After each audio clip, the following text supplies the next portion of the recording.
If humans were taught how their brain works earlier in life, so many of the issues that adults face will be prevented.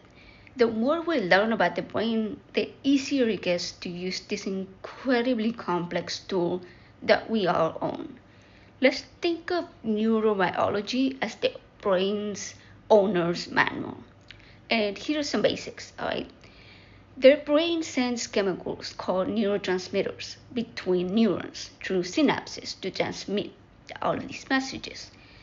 Now, these messages tell the receiving neuron to get excited or to chill the fuck out. For example, dopamine and noradrenaline produce excitability, while serotonin regulates your mood by providing more of a calming effect. And once these neurotransmitter messages are received, they turn into real physical bodily sensations. That's what we call emotions or feelings. High levels of serotonin are going to make you feel happy. Your body's going to feel warm. You find yourself smiling. You're getting like watery eyes. You start laughing. You want to talk. You feel hungry. If dopamine is released, then this is going to give you more of like a pleasure feeling, or it provides like a reward, right? Like if you're drinking a soda, if you're eating your favorite food, if you're playing video games, if you're listening to music, or yes, using drugs and alcohol, this is going to increase dopamine.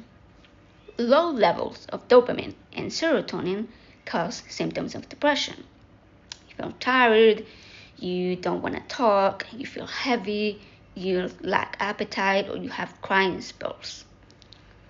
When you spend time with somebody that you love, if you give them a hug, a kiss, or make some other type of physical connections, your oxytocin is going to increase and it's going to make you feel again warm, comfortable, relaxed, and happy.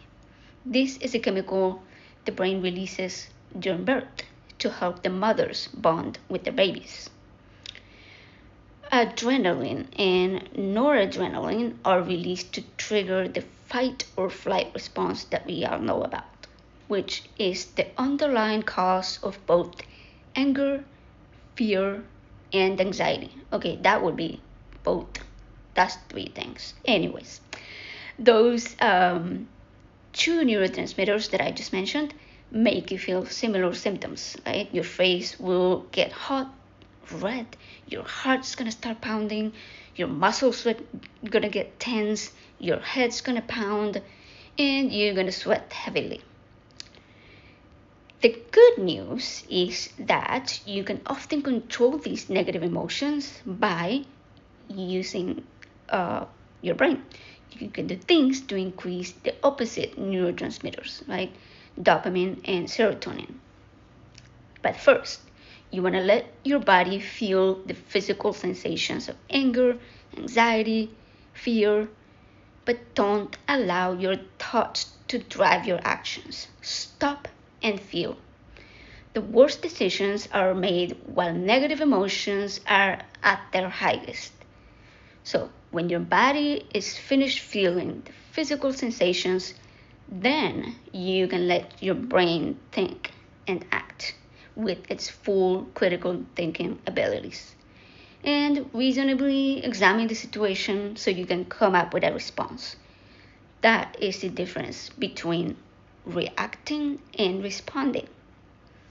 And now, let me just clarify that while depression and anxiety are real conditions that require medical treatment, I can word, in many situations, you can control your emotional states if you know what to do. And now you know.